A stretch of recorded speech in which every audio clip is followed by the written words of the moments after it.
السلام علیکم ورحمۃ اللہ وبرکاتہ۔ میں ہوں سراج الدین امجدی۔ آج کی خصوصی رپورٹ کے مطابق وطن عزیز پاکستان کو بچانے کے بجائے قومی سطح پر توسیع اور استثناء کا حساس معاملہ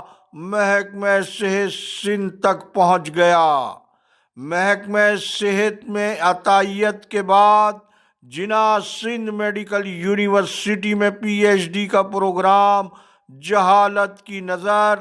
ہیئر ریسٹوریشن سوسائٹی کی 3 روزہ کانفرنس میں عطیت کے خلاف سخت قوانین کے نفاذ میں حکومت کو تعاون کی پیشکش۔ سکریٹریٹ صحت کی جانب سے سندھ ہائی کورٹ آئینی بینچ سکھر میں جمع کرائی جانے والی رپورٹ نے محکمہ صحت کے ارباب اختیار کے دوہرے کردار اور پالیسیوں کو بے نقاب کر کے رکھ دیا۔ جن ناظرین نے اب تک چینل کو سبسکرائب نہیں کیا ہے وہ صحت کی سرکاری، نجی اور عالمی خبروں اور سرگرمیوں سے باخبر رہنے کے لیے پہلے چینل کو سبسکرائب ضرور فرما لیں۔ جن دوستوں نے چینل کو سبسکرائب کر لیا ان کا تہ دل سے شکریہ۔ ویڈیو اچھی لگے تو صحت کے نظام میں کرپشن کو کمزور کرنے کے لیے نیکی کے جذبے سے لائک اور کمنٹ سیکشن میں پروگرام کی مزید بہتری کے لیے اپنی قیمتی رائے سے بھی ضرور آگاہ فرمائیں۔ ناظرین کرام، ملک میں سول حکومت کی حکمرانی کے باوجود پاکستان کی سالمیت خطرے میں اور عوام کے مسائل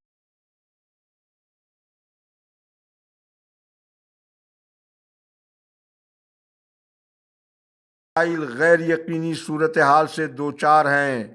اسمبلی اور بحران کیا ہے؟ ڈاکٹر انعام الحق جاوید کے اس مصرعے سے دھکم پیل میں گتھم گتھا ہو گئے سب ارکان، کسی کا ہل گیا دانت، کسی کا چھل گیا کان، ہلا گلا شور و غل آوازوں کا طوفان، ہار گیا قانون بالآخر جیت گیا بحران۔ ہم نے آپ کو یہ پہلے ہی بتا دیا تھا کہ سندھ کابینہ کے نومبر کے اجلاس میں محکمہ صحت سندھ کے حوالے سے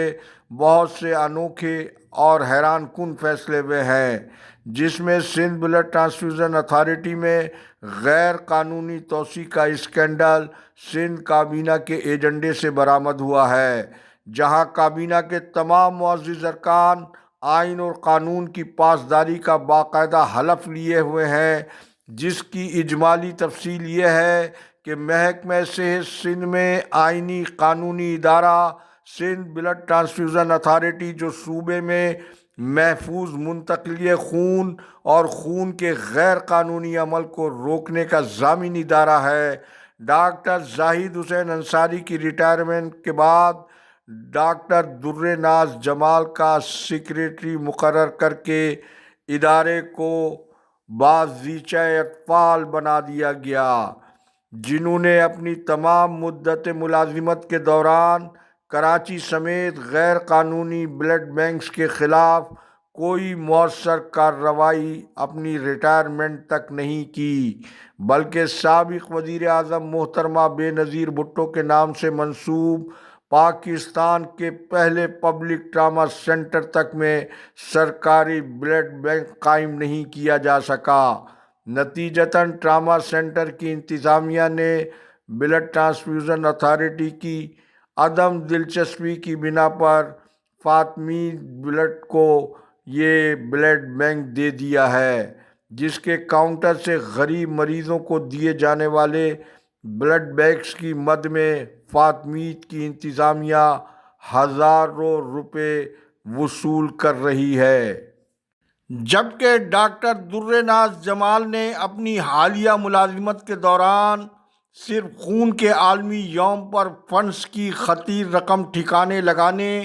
اور اتھارٹی کی تجہیز و تدفین کا کارنامہ سر انجام دیے جانے کے باوجود کچھ نہیں کیا۔ ان کی مذکورہ کارکردگی پر مدت ملازمت میں توسیع کا غیر قانونی عمل کو صوبائی کابینہ کے ایجنڈے میں شامل کیا گیا اور طاقتور وزیر صحت و بہبود آبادی ڈاکٹر عذرا فضل پیجوہو اور ناکام ترین سیکریٹری صحت ریحان اقبال بلوچ نے تمام قوانین کو بالائے طاق رکھتے ہوئے پرسنل فیورٹزم کا کھل کر اظہار کیا اور ڈاکٹر درناز جمال کی مدت ملازمت میں 6 ماہ کی توسیع حاصل کر کے غیر قانونی اقدام کی سیاہ نظیر قائم کر ڈالی، جبکہ اجلاس میں پہلی بار سرکاری طور پر تسلیم کیا گیا کہ ڈاکٹر درناز جمال سندھ بلڈ ٹرانسفیوژن اتھارٹی کے ایکٹ 2017 کے مطابق سیکریٹری کی اسامی کے لیے پیتھالوجی یا بلڈ بینکنگ میں پوسٹ گریجویشن کی اسناد کی حامل نہیں ہے، اور اس اہم ترین شعبے کو ان کے سپرد کیا جانا صوبہ سندھ میں محفوظ منتقلی خون کے لیے خطرے کی گھنٹی ہے۔ ناظرین کرام، بابا قوم قائد اعظم محمد علی جناح کے نام سے منسوب جناح سندھ میڈیکل یونیورسٹی کے خلاف قانون وائس چانسلر اور طاقتور وزیر صحت کے نور نظر پروفیسر امجد سراج میمن بھی مدت ملازمت میں توسیع کے امیدواروں میں شامل بتائے جا رہے ہیں، جبکہ محکمہ صحت سندھ کے ارباب اختیار کی غفلت کے باعث سندھ میں عطیت کی شرح میں روز بروز اضافے کے بعد اب پروفیسر امجد سراج میمن قائد اعظم کے نام سے منسوب پبلک میڈیکل یونیورسٹی میں منمانی طفلانہ سوچ کو آگے بڑھاتے ہوئے پی ایچ ڈی کی اعلیٰ تعلیم کو جہالت اور جرائم کی بھیٹ چڑھانے کے نئے منصوبے کا آغاز کر چکے ہیں۔ ایم ڈی کے ٹیسٹ میں ناکامی کا روشن ریکارڈ سندھ کی طبی تعلیم کے سیاہ باب کے طور پر ہمیشہ یاد رکھا جائے گا، اور اس دھندے میں جو طلبہ کے مستقبل سے کھلواڑ کیا گیا تھا، اس میں پروفیسر امجد سراج میمن کے نور نظر، سہراب زمان اور حنا سعید کا کلیدی کردار، اور اب سہراب زمان کو جس طرح سے پی ایچ ڈی کی ڈگری کا اہل امیدوار قرار دیا گیا ہے۔ اللہ حافظ۔ پاکستان زندہ باد، کرپشن مرد آباد، عوام و افواج پاکستان پائندہ باد۔